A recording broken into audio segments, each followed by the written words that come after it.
இந்தியாவில் நடக்கக்கூடிய பாதி கொலைகள் அண்ணன் தம்பிக்குள்ளேயும் புருஷன் பொண்டாட்டிக்குள்ளேயும் தான். உங்களுக்கு தெரியும், நம்ம சொத்து தகராறில் அண்ணன் வெட்டி கொலை. கூட பிறந்த அண்ணன் ஒரு தாய் மக்கள். அது இன்னைக்கு ரொம்ப ட்ரெண்ட். லேட்டஸ்டாக லாஸ்ட் 10 இயர்ஸாக நீங்கள் பார்த்து கணவன் இறந்தாங்கன்னா முதல்ல ஒய்ஃபோட ஃபோனை தான் செக் பண்ணுறாங்க. கணவன் இருந்தால் முதல்ல ஒய்ஃப் இருந்தால் முதல்ல கணவனோட பணத்தை செக் பண்ணாங்க. ரெண்டுக்குள்ளேயே பாதி கேஸ் முடிஞ்சது, மீதி கேஸ் எதாவது கஷ்டப்பட்டு என்ன. அப்போ உறவா நட்பா ஒன்றுக்குன்னா இருந்தவங்களுக்குள்ளேயே இவ்வளோ பகை இருக்கும்போது அப்புறம் வாழ்ற என்ன இருக்குது. ஸோ கொள்கை முரண் இல்லாத இடமே இல்லை. அந்த கொள்கை முரணை எப்படி நீங்கள் வெளிப்படுத்துறீங்கிறது இருக்குது. நாம் நம்முடைய பாலிசியை சொல்கிறோம், அவங்க பாலிசி சொல்கிறாங்க. எது சரியோ மக்கள் ஏற்றுட்டு போகிறாங்க. ரெண்டு பேர் ஆளாளுக்கு ஒரு பாலிசியை சொல்லிட்டு போன போது மக்கள் சம்மந்தம்லாம் வேற ஒருத்தருக்கு உட்கார வச்சு இல்லையா. அதனால ஒன்றும் பிரச்சனை இல்லையா. நம்ம யார் என்னாலும் பாலிசி எது பிடிச்சிருக்கோ பிடிக்கலையோ, எனக்கு இது பிடிச்சிருக்கு மக்கள் முடிவு பண்ணாங்க. அப்புறம் என்னுடைய கொள்கை பெரிதா, இன்னொரு கொள்கை பெரிதா, மக்களுக்கு எல்லாமே தெரியும். நாம நமக்கு முடிஞ்ச விஷயத்துல ஒரு எளிய மொழியில, ஒரு இனிமையான மொழியில சொல்லணும் அப்படிங்கிற மட்டும்தான் என்னுடைய எண்ணத்துக்கு மேலே வர முடியாது. சபரீஷ் ப்ரொடியூசர் அவர்கள், நான் பார்த்த 11 படம் நடிச்சேன். பயங்கர காமெடியா. நானும் கவிதாக்கா கேலியா சொன்னாங்க, நடிகர் ரங்கராஜ் பாண்டே அப்படின்னு சொன்னாங்க. நான் என்ன ஓரமா உட்காந்து குத்த வச்சு உட்காந்துருக்கேன், என்ன போய் நடிகர் சொல்லிக்கலாம், அவ்வளோ ஒருத்தால நான் இன்னும் ப்ரொஃபஷனலாலாம் ஆகலை அப்படிங்கிற சொன்னேன். போன ப்ரெஸ் மீட்டில் டைரக்டர் சொன்னார் போல, ஏதோ அந்த பேமெண்ட்லாம் திருப்பி கொடுத்தாங்க. அதுவே நான் நடிகர் ஆளுங்கிறதுக்கான உதாரணம். நடிகர் ஆன பிறகு நம்ம கொஞ்சம் பார்த்துட்டு என்ன சரியா வரல அப்படிங்கிற மாதிரி, சரியா வரல என்னது இல்லை, என்ன வெரி ஸ்லைட் பாய், எங்கள் ஆப்பிள் ஜூஸ் கூட அப்படின்னு நம்மளும் கேட்கலாம். பிறகு கேட்கலாம். நான் பார்த்த ரொம்ப 11 படம் பண்ணியிருக்கிறேன். அதில் 2 படம் சாரோடைய ப்ரொடக்ஷன்லேயே பண்ணியிருக்கிறேன். ரொம்ப இன்ட்ரெஸ்டிங்கான ப்ரொடியூசர், ரொம்ப எளிமையான ப்ரொடியூசர். அவர் ஏன் டாம்பிகமாக இல்லை அப்படின்னு சுப்ரமணிய சிவானன் கேட்டார். டாம்பிகமாக இருந்தால் கூட கறந்துருவாங்கன்னு தெரியும். நம்மகிட்ட வரும்போதே பாவம், நீங்கள் தான் சார் இந்த படத்தை எனக்கு சம்பளம் கொடுக்கணுங்க மாதிரி தான் வருவார். ப்ரொடியூசர் அப்படியே ரொம்ப நொந்து போய் பாவமாக ஆமாங்க நான் ஒரு 30 படம் பண்ணிட்டேங்க அப்படிம்பாரு. 30 படம் பண்ணிட்டு சும்மா பண்ணல, அவரே வெறுக்கையில் அவரே வெளியிட்டு இந்த மாதிரி பண்ண கூட உட்காந்து வச்சிருப்பாரு. அவர் இன்னும் பாவமாக உட்காந்துருப்பாரு. எல்லாம் பயங்கரமாக அவங்க அப்பியரன்ஸ்லேயே பயங்கரமாக போடுவார். நமக்கு சரி சம்பளம் எடுத்தப்போ அவரே கஷ்டப்படுறாரு, நமக்கு எது அப்படிங்கிற மாதிரி நமக்கு ஃபீலிங்கை கொடுத்துருவாங்க. அது எளிமை. அது ரொம்ப பெரிய கால்குலேஷன். ரொம்ப எதை எப்படி செய்யணும் அப்படிங்கிறது ரொம்ப எனக்கு ஒரு பெரிய படம். நான் நிறைய படங்கள் பண்ணதுனால எவ்வளவு தெளிவான பார்வை இருக்குது அப்படிங்கிறத நான் பார்த்தேன். அது ரொம்ப ஆச்சரியம். அவரோட தொடர்பில் இருப்போம் அப்படின்னு எனக்கு நல்லா தெரியும். லிசி அவங்களோட நடிக்கிறதுக்கான ஒரு சந்தர்ப்பம் கிடைச்சது. அவங்களும் சொன்னாங்க, பாண்டே அந்த பக்கம் ஆச்சு. அது லிசி அதுக்கு முன்னாடி எனக்கு தெரியவே தெரியாது. நான் பாருங்க எவ்வளோ ஓரமாக உட்காந்துருக்கேன். வந்தோடனே நீ அந்த கட்சி தானே அப்படின்னாங்க. நான் எந்த கட்சியுமே கிடைக்க நம்பவே மாட்டேன். அந்த கட்சிக்காரன் நம்ப மாட்டான், மற்ற கட்சிக்காரன் நம்ப மாட்டான். நம்மளோட எவ்வளோ கஷ்டமாகி போச்சு பாருங்க. சரி, அந்த கட்சிக்காரன் நம்மளை வாழ வச்சு வந்தாலும் அதுவும் கூட எல்லாம் போயிடுச்சுங்க. என்ன நடிப்பு அப்பா. எனக்கு உண்மையிலேயே நான் நடித்ததை பற்றி அவங்க சொன்னாங்க. என்னை நடிக்க விடாமல் பண்ணிட்டாங்க அவங்க. அந்த இடத்துல எமோஷன் அப்படியே கொட்டி குமிச்சு கட் சொல்றாங்க, ஃப்ரேம் மாத்தாங்க வைக்கிறாங்க. அந்த எமோஷன்ல she is travelling on that. அப்படியே அங்கேயே நிற்கிறாங்க. அதுக்கப்புறம் திருப்பி ஷார்ட் ஓகே ரெடி அப்படின்னா அப்படியே திருப்பி வர்றாங்க. அது அந்த சேஞ்ச் ஓவர் உண்மையிலேயே நம்ம பார்த்தோம்ல, இந்த அம்பி ரெமோ அவங்க தான் 3 நிமிஷத்துல 3 ஃப்ரேம் காட்டுறாங்க. பயங்கரமா ரொம்ப ஆச்சரியமான நடிப்பு. ரொம்ப பின்னி எடுத்துட்டு இருந்தாங்க. ரொம்ப பியூட்டிஃபுல்லா இருந்துச்சு. அந்த இடத்துல இந்த எக்ஸ்பீரியன்ஸ் ரொம்ப ஆச்சரியமா இருந்தது. வரும்போது கார்ல இறங்கும்போது ஒரு ஃபைட் சீனை தான் பார்த்தேன். அவங்க ஒரு கேரவேனுக்குள்ளேயோ இறங்கினோடனே சண்டை போட்டு ஒரு சுடிதார் போட்டு சண்டை போட்டாங்க. நானும் இந்த அக்கா யார் இது போலீஸராக இருக்கும்போது சண்டைகள்லாம் போடுதே அப்படின்னு நினச்சிக்கிட்டு இருந்தேன். இறங்கி அவ்வளோ சண்டை போட்டாங்க. படம் இந்த பக்கம் போனால் அடிச்சு பரட்டி எடுத்துட்டு அப்புறம் அவங்கள்ட்ட உட்காந்து கதையெல்லாம் கேட்டேன். எப்படி மேடம் நீங்கள் பயங்கரமாக இவ்வளோ நடிப்பு இவ்வளோ போடுறீங்க அப்படின்னு சொல்லும்போது, என்னுடைய வீர வரலாறு தெரியாமல் இருக்கே தம்பி அப்படின்னு சொல்லிட்டு ஃபுல் ஹிஸ்ட்ரி சொன்னாங்க. கம்ப்ளீட்டாக நம்ம ஜாகிரதையை மறந்து வச்சு. அவ்வளோ பியூட்டிஃபுல்லான நடிப்பு. பிரிகிடா கடைசி வரைக்கும் கண்ணில் காட்டல டைரக்டர் எனக்கு. அதனால் எனக்கு அவங்க தெரியல. பட் அவங்களுடைய இந்த ட்ரைலரை பார்த்த பிறகு என்னால் ஃபீல் பண்ண முடிஞ்சது. அவங்க நேரில் பார்க்கறதுக்கு இருக்கிறவங்க அது எப்படி நடிப்புன்னு வந்தால் எவ்வளோ பெரிய சேஞ்சர் கொடுத்துருக்காங்க பார்க்கும்போது ரொம்ப பியூட்டிஃபுல்லாக பண்ணியிருக்கிறாங்க. வெற்றி சார் சொல்ல வேண்டியதே இல்லை. நான் அங்கே இதுக்கு முன்னாடி ஒரு ப்ரெஸ் மீட்டாக தனியாக வச்சுருந்தவங்களும் நிறைய பேர் வந்துருப்பாங்க நினைக்கிறேன். அது அந்த கிரெடிட் ஃபுல்லாக டைரக்டர் தான் கொடுக்கணும். நம்ம சேனல்ஸ் இன்டர்வியூஸ் கொடுக்கும்போது 12 மணி நேரம் 15 இன்டர்வியூ. அடி நாக்கு தள்ள அடிச்சு ப்ரொடியூசர் இல்லை சார் நீங்கள் கோஆப்ரேட் பண்ணுங்க சார். டைரக்டர் அடிச்சு விடவே இல்லை, அசரவே இல்லை. முதல்ல நாங்கள் 4 பேர் பேட்டி கொடுக்க ஆரம்பித்தோம். 4 பேட்டிக்கு அப்புறம் 3 பேர் பேட்டி கொடுக்க ஆரம்பித்தோம். 8 பேட்டிக்கு அப்புறம் 2 பேர் பேட்டி கொடுக்க ஆரம்பித்தோம். என்னையும் விட மாட்டேன், 4 கிளம்பிடலாம் பார்த்தேன். டைரக்டர் விட்டவே மாட்டார். கதற இன்னைக்கு சிஎம் பேசினார்ல அசம்பிளியில், அந்த மாதிரி கதற அடிச்சு 15 பேட்டி கொடுத்த அப்புறம் நம்ம வெளியே அனுப்பலாங்க. அப்போ நான் சொன்னேன், அந்த பேட்டியில் சொன்னது தான். அது திரு வெற்றி அவர்களுடைய கண்ணு பேசுது. அது ஒரு பெரிய அளவில் ஒரு ரியாக்டிவான ஐஸாக இருக்குது. அது ஒரு ஆஃபீஸர்கிட்ட பேசுகிறதுக்கும் ஒரு அம்மாட்ட பேசுகிறதுக்கும் அந்த சேஞ்ச் ரொம்ப பியூட்டிஃபுல்லாக காட்டுறாரு. ரொம்ப ஆச்சரியமான நடிப்பு தரும்.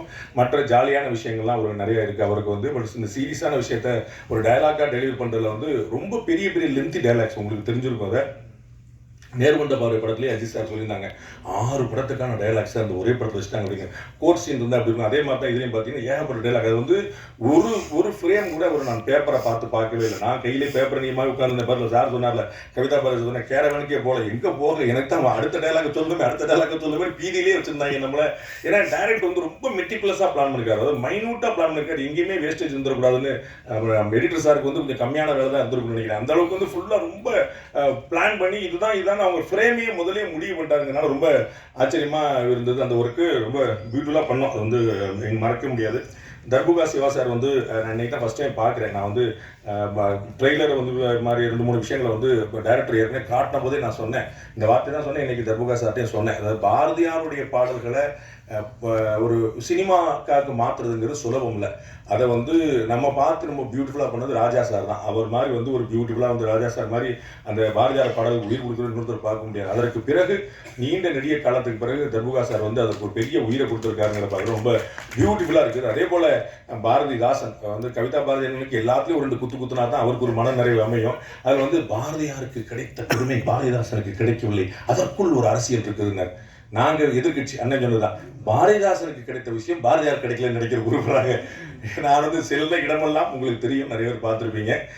பாரதிதாசனுடைய அந்த ஒரு பொன்மொழி, அதை தான் நான் எல்லா உரைகளையும் முதல்ல ஆரம்பிப்பேன். எங்கள் வாழ்வும் எங்கள் வளமும் மங்காத தமிழன்று சங்கே முழங்கு அப்படிங்கிறதான். அதை விட ஒரு வரி வந்து இன்னொன்று தேவையில்லை. அது வந்து பாரதியாருக்கு மரியாதை கிடைச்சதா கிடைக்கலையா அப்படிங்கிறது இல்லை.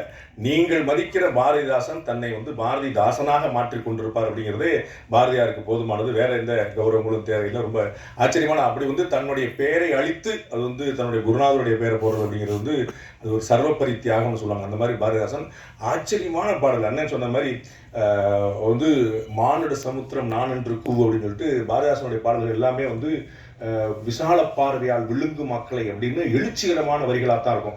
அப்படி வந்து அவ்வளோ எழுச்சி மிக்க ஒரு கவிஞர்கிட்ட வந்து இவ்வளோ உணர்ச்சி மிக்க ஒரு பாடல் அப்படிங்கிறது நமக்கே ஒரு புதுசாக இருக்குது. அதை வந்து தர்புகா சார் வந்து ரொம்ப பியூட்டிஃபுல்லாக பயன்படுத்தி வச்சிருக்கிறாங்க. அது வந்து அந்த இறுதி முத்தம் கொடுங்கிற ஒரு வார்த்தை தவிர பின்னாடி நண்பர்கள் பேசி இருந்ததை கேட்டேன்.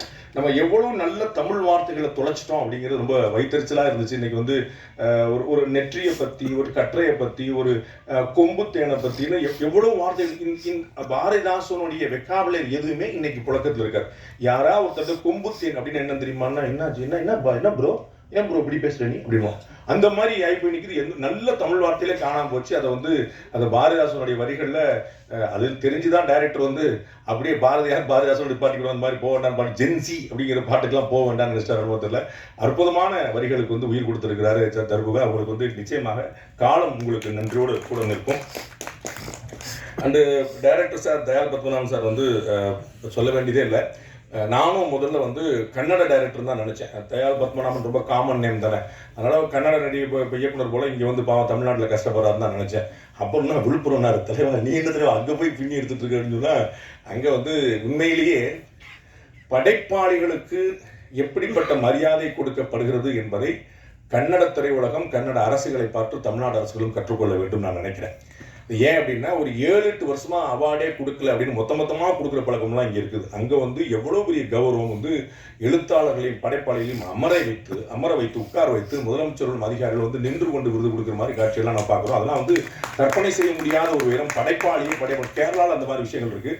ஒரு கலைஞனை, ஒரு படைப்பாளியை அவன் தான் வந்து சமூகத்தை சீரமைக்கிறான், சமூகத்தை கட்டமைக்கிறான் அப்படிங்கிற ஒரு ஆழமான உண்மை தெரிந்ததுனால அவ்வளோ பெரிய கௌரவம் கிடைக்குது. இங்கே வந்து கலையினாலும் திரையினாலும் தான் பலர் அரசியலுக்கே வந்திருக்கிறாங்க. அரசியல் பெரிய வெற்றிடங்களை வந்து நிரப்பியிருக்கிறாங்க அப்படின்னு பார்க்கும்போது அங்கே இன்னும் அந்த மாதிரியான படைப்பாளிகளுக்கான கௌரவம், எழுத்தாளர்களுக்கான கௌரவம், இலக்கியவாதிகளுக்கான கௌரவம் இன்னமும் அதிகரிக்க வேண்டும் நினைக்கிறேன். நம்ம வந்து பாரதியார் போல வந்து நம்ம வந்து இல்லை, நமக்கு வந்து கவனிக்கிறதுக்கு ஆள் இல்லை அப்படிங்கிற மாதிரி இல்லாமல் வந்து அப்போ உனக்கு என்னப்பா புலவர், உனக்கு என்னப்பா கவிஞர், உனக்கு என்னப்பா தமிழ் இருக்கு, தமிழ் சோறு போடும், கலை சோறு போடும், இலக்கியம் சோறு போடும் அப்படிங்கிற ஒரு நிலைமை ஏற்படுத்தணும்.